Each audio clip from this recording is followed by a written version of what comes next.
different types of friends. There's friends that when you clean a certain amount when they come over, right? So there's friends where it's like you actually have maybe somebody come over and help clean so the house is pristine. You've got people where it's like, hey, I can throw stuff in the closet. And then you have friends that they can come over and just see your mess. And it's important in ministry that we have friends that we can trust with the mess. If you're trying to do something on your own, it's just like, this is a marathon and you need a team of people to help you run the marathon. The people, as young adults, the people that I've put so much of my time and energy into, guess who they're putting their time and energy into? The next generation. Guess who's in the next generation? My kids. Yep. If we can reach and impact these young adults, we're not just building this ministry, it's not a club, we're shaping like the future of our communities.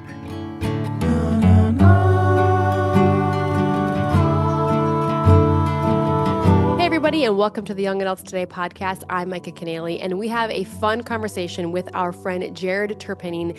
And in this episode, he is the executive pastor and a young adult ministry leader, and he shares how West Coast Leadership Gathering and his LA young adult community are building honest roundtable discipleship spaces. So we're just going to lean into the messy, and he teaches us where do we lean into the messy with our friends, our young adults, and let them be seen and heard and also sent in a waiting season. And as we have this conversation, it's just God's opportunity to reframe as a God-ordained growing session that shapes future generations as we lean into his conversation today. What's up, fam? It's Josiah Keneally and Micah Keneally. We're here on the Young Adults Today podcast with Jared Terpenning, my friend. A long time coming. Great to see you. Man, I'm so excited to be here. It has been a long time coming, but I'm excited to be able to spend today with you.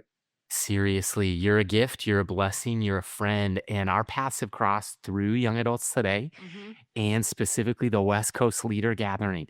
Take us to Southern California. What happens each August, and why should somebody come to the West Coast Leader Gathering? Yeah, well, I think if you're like me, I feel like sometimes, and I think most of us, like sometimes we feel like we're really good at what we do, and then sometimes you leave and you're like, wow, I should go and work on my resume. And I think that it's so easy to be discouraged in ministry and really in any form of ministry. And what's so important is we need people in our lives that we can call on a bad day. Somebody, it's like there's different types of friends. There's friends that when you clean a certain amount when they come over, right? So there's friends where it's like you actually have maybe somebody come over and help clean so the house is pristine. You've got people where it's like, hey, I can throw stuff in the closet. And then you have friends that they can come over and just see your mess. And it's important in ministry that we have friends that we can trust with the mess. And at the conference, you get to meet people that are just in the same spot. They're in the same boat. You don't need to hide anything from them because they're dealing with the same mess. And so it's so important that we have people in our lives that we can just be honest with, that we can let in and see the mess. And the best part of what happens in that situation is typically when you're honest with people, they're going to be like, you know what's funny? And they're going to tell you about their mess, which is like twice as bad as yours. And then all of a sudden you're like, oh, I can get through this. We're going to be okay. And then you have somebody to do it together. And it's such a beautiful thing when you're actually serving in this way together, and you're not intimidated by the mess. You're not intimidated by the mistakes, knowing that, hey, we're doing this for the right reasons and we're doing good. So such a great community. And if you're trying to do something on your own, it's just like, this is a marathon and you need a team of people to help you run the marathon. Very good. And that's what we found in the West Coast Leader Conference and the coaching communities as well. What you described are both are linked in the show notes. But Jared, why do you believe young adult ministry is so vital? Well, I think that there's a couple different things. So for me, when I was a young adult, if you can't see, there are some grays. So when I was a young adult, I went away to college, and I grew up in the church. I wasn't doing anything crazy, but I just got disconnected from the church, and I was just I was just like one invitation away. And I wasn't avoiding it, but I did need it to find me. Now, it was my fault. Like, I'm not saying it wasn't my fault, but now as a leader in the church, it doesn't matter whose fault it is that they're not there or they're not connected. It's my assignment to try to reach people. And Wow. it's such an opportunity. And so I don't want like my arrogance or my righteousness to conflict and stop me from reaching somebody that I could reach. And so that's a huge piece of it. I want to be the person that I needed. The second thing is, and I think you guys will connect with this, the people as young adults, the people that I've put so much of my time and energy into, guess who they're putting their time and energy into? The next generation. Mm. Guess who's in the next generation? My kids. Yep. They're my kids. Yep. They listen more to the people that I'm mentoring. My kids listen more to them than they do to me. And so it's such an opportunity for me to create this legacy that's going to build much past me. And so a little bit of that is maybe selfish, but such an important thing about not just this generation, but generations to come. And then I do think really this generation gets just a bad reputation. I don't know what it is, but I see this group of young people that are so focused on making an impact. They want their lives to matter. They want to make things better. They're trying to figure out how to do it right. So now here's the thing: they ask a lot of questions, right? So you got to be ready for questions, but it's because they want to do it right. And so for me, it just feels so obvious that if we can reach and impact these young adults, we're not just building this ministry. It's not a club. We're shaping like the future of our communities, of the church. There is such an opportunity because we have people that want to make the impact and we have the truth to share with them. And so it's like all we have to do is connect these dots and God will do the rest. I think that's so good. It reminds me of a time when I was out in California for a women's event, and it was my friend Jillian was putting something together, and it was, I think she called it plus one or something like that. And essentially, what you do is you are a young adult or a high schooler, and you could invite an aunt, a mom, a spiritual parent or grandparent, and everything. And we were at this camp, and I came across one of these women, and she had shared her discipleship pathway essentially of how she was discipling. And this woman, she was the mom, she was discipling the next generation below her, and then that person that she was discipling her child. Like strategically put that together. Like, I'm going to pour into Sarah's going to pour into my daughter Amanda, and they were doing it actively. And I remember coming across to our church right in here in Minneapolis area, a few churches that we had been to, and one of the gals came up to me. She goes, "Micah, do you know of anybody that can mentor my daughter?" And I'm just like, "Well, who have you been mentoring?" And she's like, "Well, I haven't been mentoring anybody." And she's like, "My daughter's a seventh grader. She's not going to start listening to me." And I'm just like, okay. And it just brought forth this awareness to me. Exactly what you're saying, Jared, is like, we need to think about how and who are we discipling, and how are they living? Are they truly living like Christ? And when they do come with those questions, how do we point them to the word of God that we are not the answer? We can wrestle those questions and those answers with them. And as a generation does have a lot of questions, if we don't point them to truth, they will go to anything but the truth. So I'm just reminded of those two encounters that I've had specifically with moms. One sharing me a beautiful, like, this could actually work. And then one's like distraught because it's like, I'm going to lose the right to speak into my daughter's life. Like, what do I do? Do you know of anybody? And I'm like, wow, that is a great question. And that's a form of a conundrum, right? If we're not careful. Right. So, It's almost like the tale of two generations, Mhm. and we have the opportunity to pass the baton, right? Mhm. And I think of like what you said, Micah and Jared, um, 12 years from today, I might still be leading young adults at our church. I don't know. It's possible, I guess. But the fact is my daughter will turn 18 and become a young adult. She will graduate high It's school. disturbing to think. And so there needs to be some form of a raising up the next generation, because it's probably not me. I mean, it could be. I'm in the rare seat where it's possible, but even, 12 years, that seems like a long time, but it's inevitable that she will be a young adult Mhm. So who will be the ones forming her and discipling her Mhm. and just investing? And so that's really powerful. And it is the tale of two generations. We Right. even see it in Psalm. One generation is to tell the next of the Mhm. marvelous deeds of God. We see it in Judges, maybe the saddest verse in the Bible, which says something to the effect of, then came another generation that knew neither God nor his commands nor what he had done for the people of Israel. Mhm. There it is.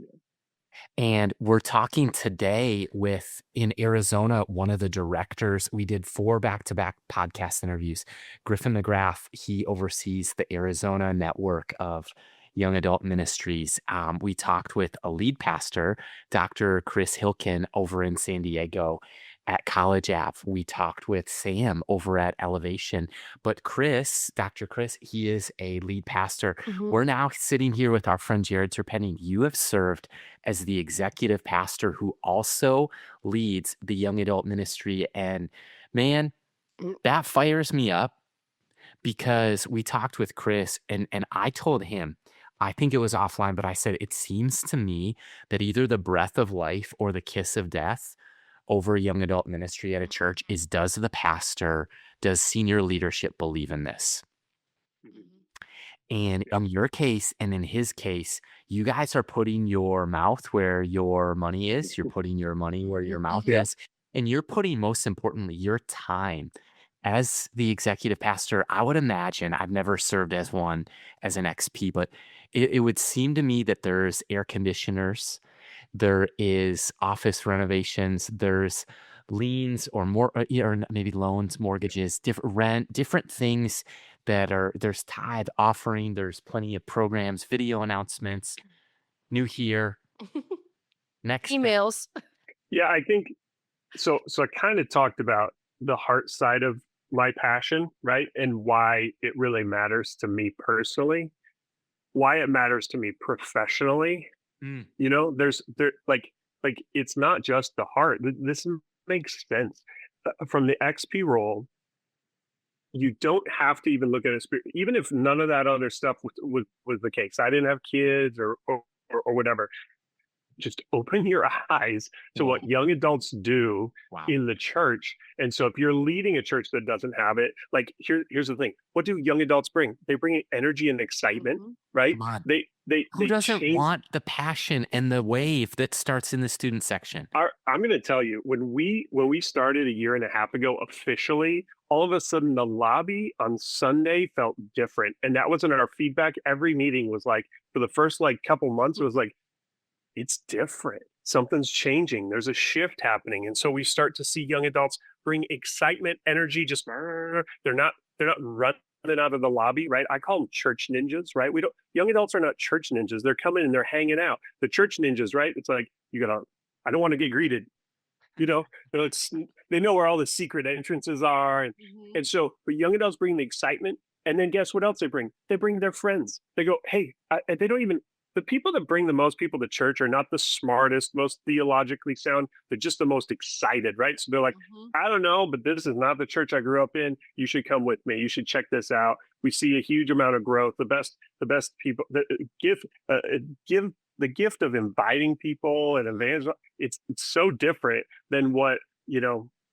I grew up in the church, and so sometimes I think I've become numb to these things. Young adults that are coming in, they're not. They're like inviting everybody, the baristas they're talking to, and their friends, and they're in school, and people are telling them about an issue they're having, and they're like, "You should come to my church," and it's crazy. So they bring their friends, they bring these people, they bring their gifts, their talents. They want to make an impact. So it's like most of us, it's like look at your worship teams, and most churches it's like look at the teams. Like we have a huge presence of young adults. They're leading in our Mhm. kids ministry, their worship team, our creative teams, um, and so they're making an impact there. And I got to tell you, a lot of pastors would be surprised, but if you are actually discipling and developing your young adults, they will even bring their treasure.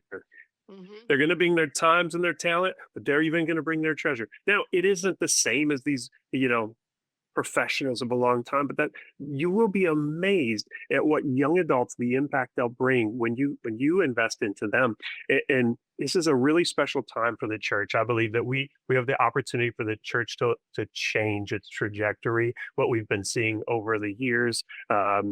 Young people, I believe that what's happened, and this is my personal observation. I don't have any studies except just talking to people, but there's a generation that was away from the church. A lot of people around my age and a little older, that whole generation, they just avoided the church. So these young adults, they have no idea what they're doing. They're just seeking answers, and so they're coming to church to see if we have them. And so it's such an opportunity to reach people that have no idea. And I'm so excited because it's the questions they ask. They're not even like the tough questions. It's like just loving on people and helping them. Like you said, show them the word and show them, hey, you can actually teach yourself this stuff. It's all right here for you.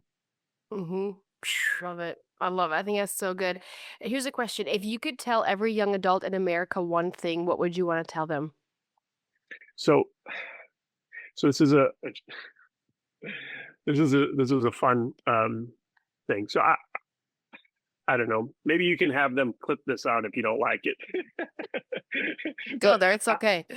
I think if you were to take a survey, almost every young adult would say that they're in a waiting season, and Whoa. spiritually, financially, relationally, career-wise, they might be married, but they're feeling like their career hasn't taken off, or they don't have the finances. So they all feel like there's this waiting season, and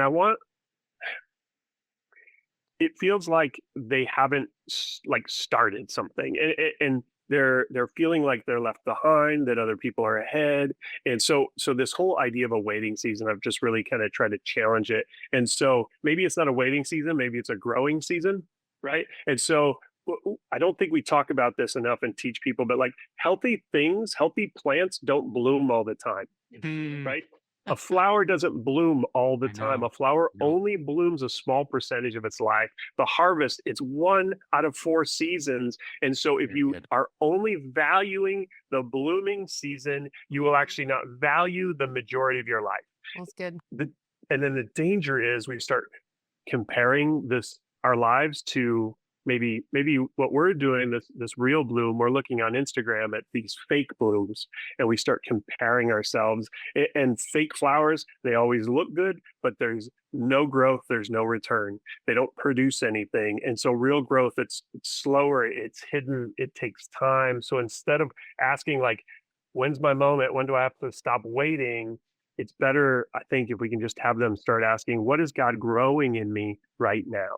That's good. Because is life, it's not where this waiting season isn't where life pauses, it's where life is built.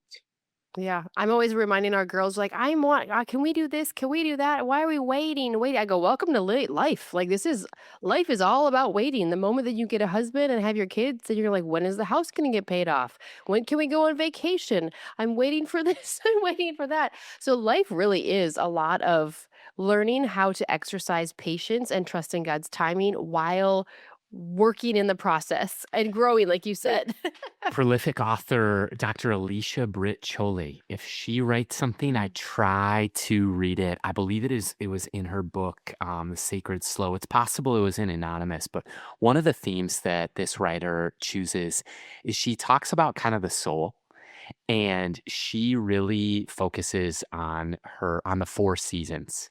And when you said what you just said there, Jared, I was reminded, like, we live in Minnesota and it's spring as we record this episode at the time of recording, but soon comes summer, and then fall is amazing. The leaves fall and everything. So right now, everything's like green and popping and budding, and people are planting their gardens, and the tulips are starting to open up. But then you've got summer still, and and summer's fast. It's like 90 or 100 days. And then it's on to fall, which gets chilly quick and all the leaves fall.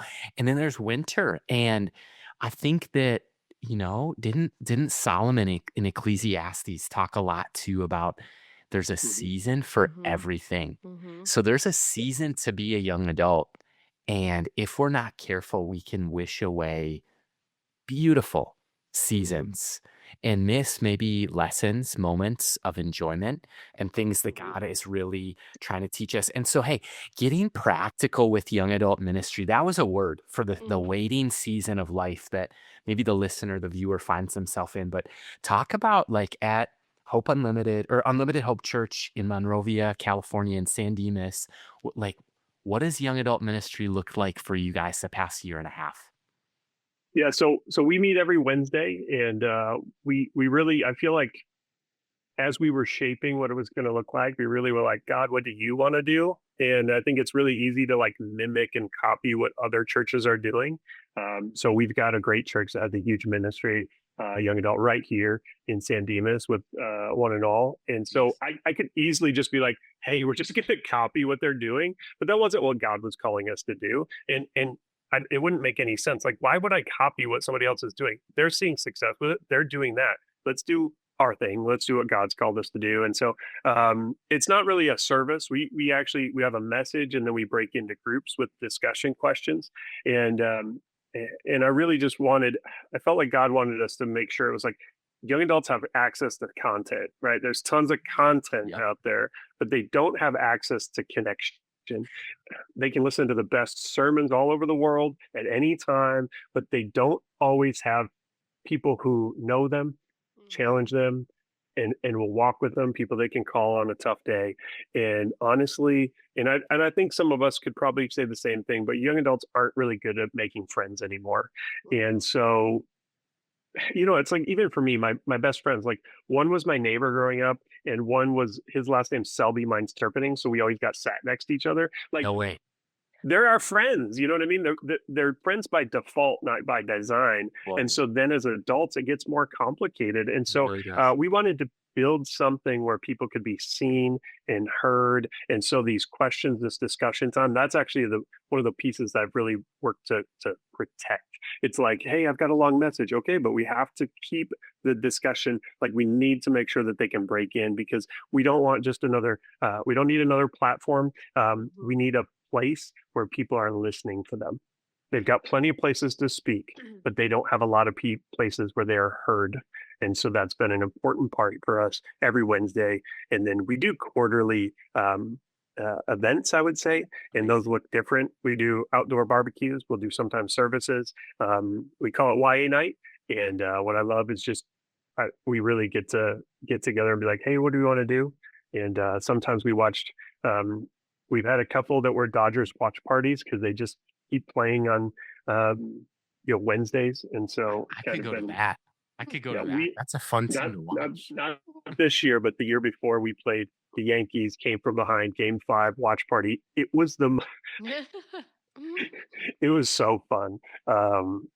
And so, anyway, so, but typically we're not watching baseball, but it just happened to be that time. So we do those quarterly kind of events, but it's a Wednesday getting together. We actually set up tables and chairs. And so Yep. they actually are at a table, not the Yep. worship center. Yep. Mhm. We went in the worship center, and you kind of, as a young adult, like you kind of want to be in there, like as the leader, because you feel like you've somehow arrived. And all of a sudden I felt like the young adults felt, it's like when you go to the hospital, right?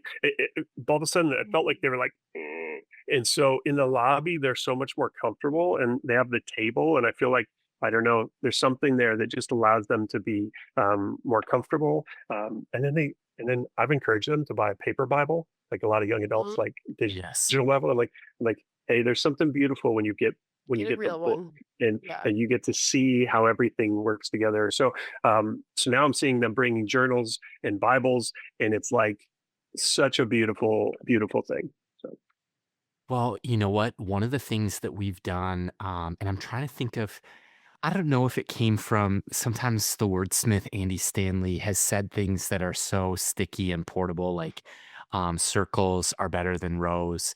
Or so I don't know if it was that, or I don't know if it was just our experience, but when we do young adults today events like leader conference, gatherings across the country with leaders, one of the things that we've really been fortunate enough to be at the size of intentional rooms with is they're always at round tables.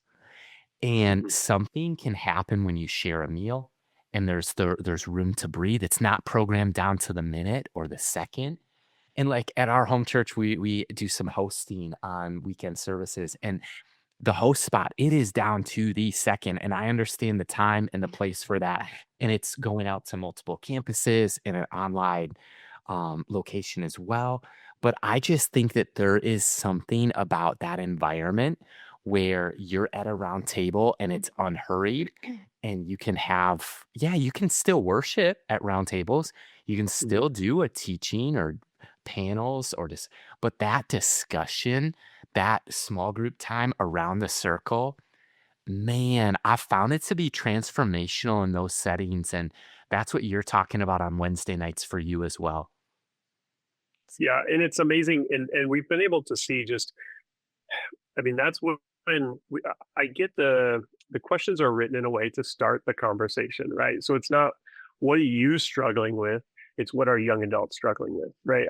How does this affect young adults? And it gets them Like talking, and then asking for a friend type vibes. yeah, yeah, and then, but you start that conversation, and then the people start to feel more comfortable, and then before you know it, and we've had this happen multiple times where I'm like trying to close the night, but I've got like a group of people praying for each other, and you can tell like this is a moment, and you're like, we're gonna be late, we're Mhm. gonna be late, and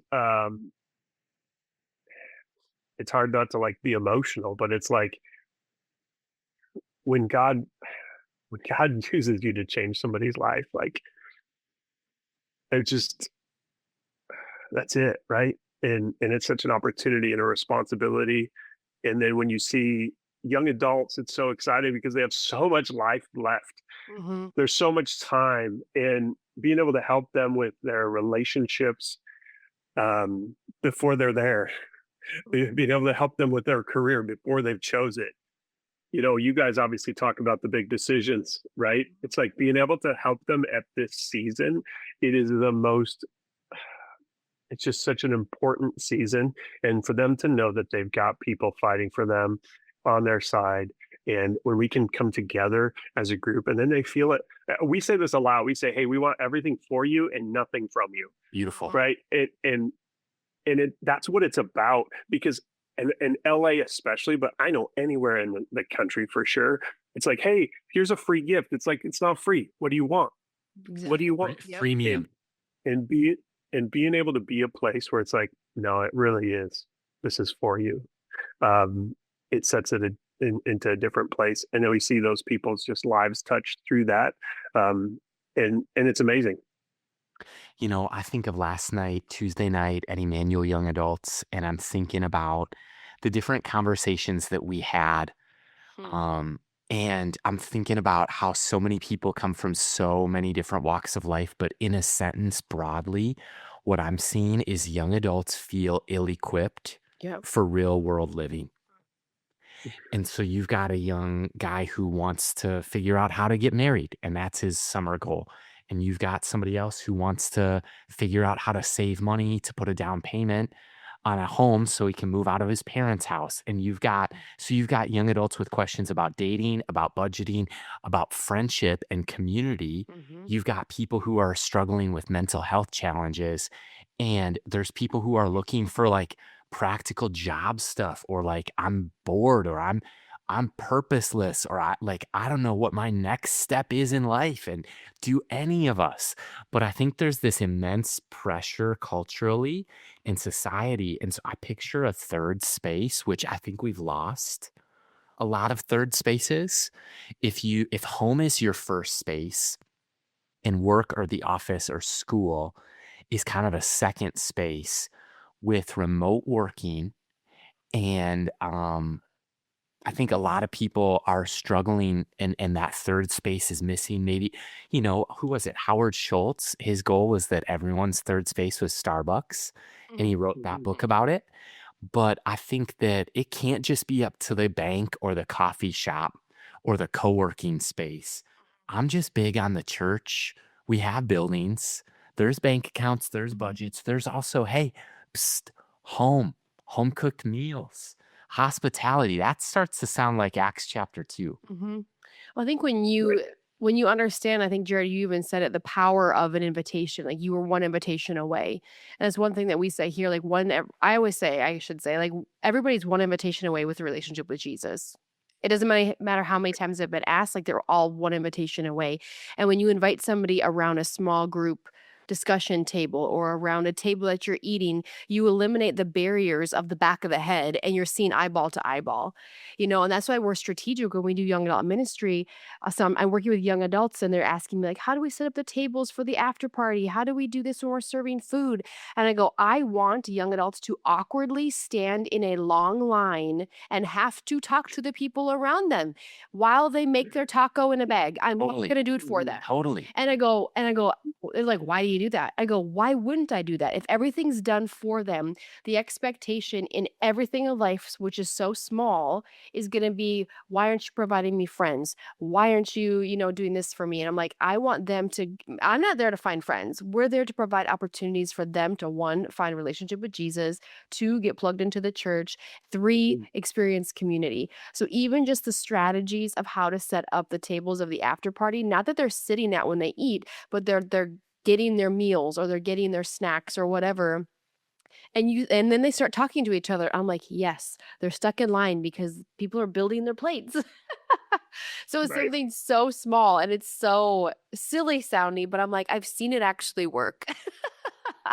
Absolutely. Well, our table and for our church, our tables that are in our lobby, they're enormous. They're like obnoxiously big. You could fit 15 people. They're like a standing table with stools. Yep. But they're conversation tables because ultimately they're those tables where like multiple families will sit, and there's just naturally going to be that. And even for me, what's actually really beautiful about it is I'll go and I'll just like go to the middle on a Sunday, and then I'm talking to all the families in a way that I can kind of even bring them together. And a lot of times you'll know like a couple of people, maybe they have something in common, they don't even know it.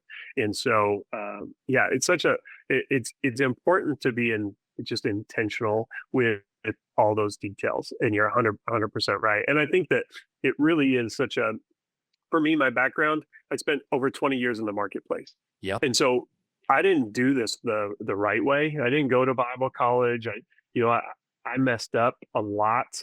And I think that that's actually one of my gifts is I guess I have no shame. I don't know, like God healed me of that. So I just tell people about all my mess ups. So I want to make faith simple, clear, and something that they can live out, because I don't want what we're doing on Wednesday nights just to be on Wednesday. It's about Thursday. It's not about Wednesday. And so I want them, to your point, to be able to have something happen on Wednesday, relationships, learn some things. And so that then on Thursday and the rest of the week, they get to live it out. Mm-hmm. My goodness, I can't believe this experience happened to me, but it did. It was when I was mid-20s. I was the young adult pastor at the church I grew up at, and the church was in a building campaign. And I remember some of the board members who helped like design custom homes and custom, like building projects for churches and etc. But the Millers, they asked me my opinion, my take on which lobby furniture they should get in the north lobby of the Cedar Valley Church, which is still there, by the way, still looks immaculate. And I can't believe out of all the people she asked me, and I can't believe that she listened to me, and I can't believe that I had some form of wisdom. But I said, well, I don't know what your goal is in this lobby, but if you do low tables, it's not very approachable. If you're standing, think of Starbucks, Caribou, like it's awkward to interrupt somebody. But if it's a high top, that facilitates energy. If it facilitates a communal conversation environment, it facilitates co-working, and they went with those high top tables with stools. And I can't believe we're talking about it now more than a decade later, but I think that room dynamics matter and that hospitality matters. One of our favorite things to do for after parties, Jared, I came across this gal, Micah and I did. We met her, Katie, and she does charcuterie tables or charcuterie. And she does like Instagrammable ones, and everyday living and hospitality is kind of her thing. And she's on different TV shows and stuff. But we know her to the point where we've had her talk and teach at conferences. And it's not even the content that she teaches. It's that we've done like charcuterie competitions and she'll teach you. And we had her bring the word too. But like one of the most memorable experiences in Minnesota at the leader conferences in the West Coast in Irvine, California, or even at Emmanuel Young Adults, where there's about 100% participation is when they can all five senses, they can like touch something, and they wear gloves for like, for those who are nervous, but those plastic gloves, but then they're like, there's meat and there's cheese, so they can smell it, they can taste it, they can talk about it, they can feel it, they can experience it. And They see it, they played it, and then they take out pictures, and it's like, is it visual? Like, is it Instagram or Pinterest worthy? And in whatever taste so fits. fun. So I think the camaraderie comes because it's a competition and it's timed. So it's like you have 12 minutes to get your board, get your food, plate your food as a team. Y'all need to participate. And when you see team mindedness coming together, or like the pressure of something, and not everybody loves that, but I would say majority of them, they're having fun. pretty good sports about it. And if they don't, hey, Well, it was delicious. That's it. That's the thing. There's food, so you can't complain, right? So that's awesome. Yeah, I think there's such an opportunity for stuff like that, and I know for us, it's like I've experienced it where it's like if there's nothing, then they tend to leave quicker, right? Wow. So I know for us, a lot of times I'm like, even if we just have coffee, like we just brew some coffee, we have it there. What we're saying is you have permission to stay. You're And helping them so lengthen the linger. that's it. And so I know in the beginning we were doing like really expensive stuff, and I was like, and we didn't have a budget, like because we were just brand new, and so it was my budget, and it was Yes. really expensive, and Yes. it got expensive really quick, and then so it's like, hey, how can we just like you said, lengthen the linger? And so coffee was something we were able to do, and it's funny because like people are like, well, there's not even that many people drinking coffee. It's not even about that. It's about them Very just good. being able to feel comfortable and know that they're welcome, right? That they're loved and they're wanted here. So Yeah. Well, are you feeling comfortable for the next segue into the 5 and 5? So we have 5 minutes on the clock, 5 questions. Are you up for a challenge? well, yeah. Oof. Is there a clock? I don't see a clock here, so I'll do my best. You'll do your best. Okay. Yeah. Question number 1. Do you like Indiana Jones, or can you tell us about the wall behind you? I'm a man that wears many hats. Inspiring. Is this your office? This is actually Sally, my wife's office, but I hang my hats in here. So I like hats. These are custom hats. They're from Red Belly Hats, and I not all of them are custom, but yeah. So it's just been a lot of fun. But then it's funny because I do wear a lot of hats. And Have you all sorts been of to the different hat things, so. store in Atlanta, Georgia? That fun marketplace, Josiah. Have you been to a? It's at Ponce City Market. If you ever get to Yeah, Ponce I'll City have to. Market, it was so fun. I went in there and I'm not even like, oh, hat Say wear. Micah sent me.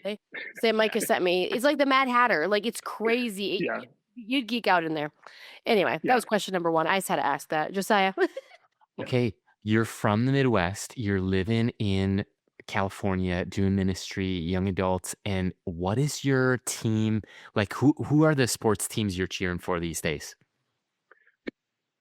It's a little bit of a hodgepodge. So I'm a Detroit fan. They're kind of like in my heart, right? And so I've got my my Detroit. Which even if you go Lions, like I was a fan when they were winless, so I'm a real Lions fan, not one of these bandwagon.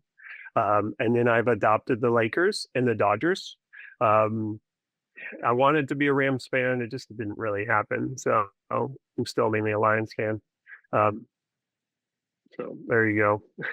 Oh my goodness. And, Okay, no, and here's that's the only time I feel like with Josiah, like that's the only time where I'm like thumbs downing his posts. Oh, you know what? When was it? Timberwolves and the Lakers, I Oh think man, I last year. can't. I was like, There are some Laker players that I could just go without. Let's Well, just say that. I grew up. It's a weird for me because I grew up in the Bad Boys Pistons era. And it was like Bad Boys versus Lakers, and so I grew up really not liking the Lakers. But now I've been in Southern California for almost 20 years. So it started to like, It's rubbed off on you. Yep. yeah, Oh man, you're wearing the gold and yellow. The past 4 years, I've spent more time there, and I mean, Shohei Ohtani and the Dodgers are yeah, it's generational talent to watch. So that's been yeah. fun. Oh, funny. It's also like it's a whole nother level. I mean, Midwest takes sports really serious, like high school, everything. And then in California, there's a lot of, like, you don't experience that. Like going to Angels games, they're like, eh. And but man, the Dodgers, that's it's a lifestyle. Like they're like the lifestyle team where they take over more than just you're a fan, but it impacts your design decisions. Like there's houses out here that have like Dodgers themes. It's like a little Oh my god. maybe much for me. So, Well, here's a curveball. Speaking of baseball, if you could ask Josiah and myself any question, what would you want to ask us today? Ministry, yeah, non-ministry, I think doesn't matter. yeah, I really just I'm so excited. You guys have those such a bigger lens of young adults, and so what are you seeing right now that gives you the most hope for our young adults right now? Want to go first? Sure, we just did a study and it's coming out ASAP. We'll link it in the show notes, but it is the State of Young Adult Ministry 2026. And I think the shocking things is broadly, attendance is outpacing leadership development, number one. And so the harvest is ready, the systems are not. Number two, this is an emerging ministry being led by an emerging generation. And so only 5% of young adult ministries are established in the US. 95% are still emerging. And so I think that's why there's such a fun community among young adult pastors, because nobody's got all the answers and nobody's really trying to cookie cut. It's we're trying to help each other out. We're trying to be a voice of encouragement. And then the last piece that I would share, and you can link in the episode description to the full report. It's free. It's available as a PDF for you to download. But the thing that stood out to me, young adult ministry leaders say that they are supported but not resourced. And yet, Jared, 83% of them have that Joshua and Caleb spirit. We're going to take the land. We're optimistic. The best is yet to come. That's good. I would say, what am I most hopeful for? I would say their hunger. The hunger is there. It's just a matter of what are we feeding them. Whoa. And are we willing to feed them? And here's the thing, like I heard this said by one of our pastors on staff, and he had said this: you can lead a horse to water, but you can't make them drink, but you can salt them. So I feel like we're in a season of salting the young adults, meaning like they're thirsty for truth, they're hungry for truth. And if we provide the proper way of learning, discipling, doing community, and we could truly be the church and demonstrate the church and be Christ to them in that process, they won't say no to who he is and what he has for them. So I think that's what I'm excited for, is that they are hungry, and they are being salted, and I just don't want them to slip through the cracks, I think. So that's where my Yeah, I think I don't. Can I respond to that? I don't know if this is in the rules. So, but it's so crazy because, and like I had mentioned, this generation, a lot of their parents weren't in church, and so to your point, they're coming back, but they don't even know what they're doing. They don't know how to do church. I had a young man dropping f bombs in a group, and I was like, he doesn't even know this is wrong, and it's important that we are careful in our response. I was thinking like my face. I was like, don't look freaked out, you know? And I was like, and that young man is now him, his wife, his child. They're serving, they're giving, they're a big part of it. And so it's an opportunity. To your point, though, they really don't know. They don't know, like, you know, how they dress and certain things. And it's important that we're leading them with love in the right way, because it's such an opportunity, because they don't even know. They want it. They want the answers. They don't know where to go to find them and all those things. So well, here's the awesome. realization. I know I'm taking some minutes, but here's the realization I think we as pastors need to know and have. Nothing should surprise us in this day and age, to be honest with you. Let's not let our face demonstrate that in the moments. Underreact and be a non-anxious presence, but also being mindful of, like, the moment they say yes to Jesus, what they don't know what they're saying to, no more sex outside of marriage, no more living with my girlfriend or boyfriend, no more drinking and parties on the weekends, no more smoking cigarettes. We shouldn't be smoking pot. Like all these things, like we're telling them, you said yes to Jesus, now get rid of everything else you know. So it's like it's walking with them, and it is a process where you're walking that fine line of how do I not offend you to the point of rejection, but allow the Holy Spirit to speak to you, but come alongside you with the wise counsel and biblical truth.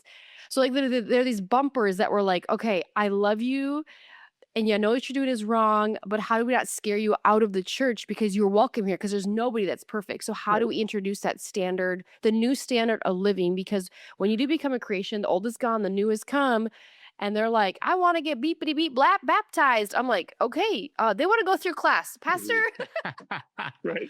Like, let's start with that first. Yeah. Do you know what just happened? You said yes to Jesus, and and we're all a work in progress. So I think For that we shouldn't be surprised when they go back to some of those old lifestyles because they don't know. Correct. Because they don't know. Right. So anyway, sorry, go ahead. Absolutely.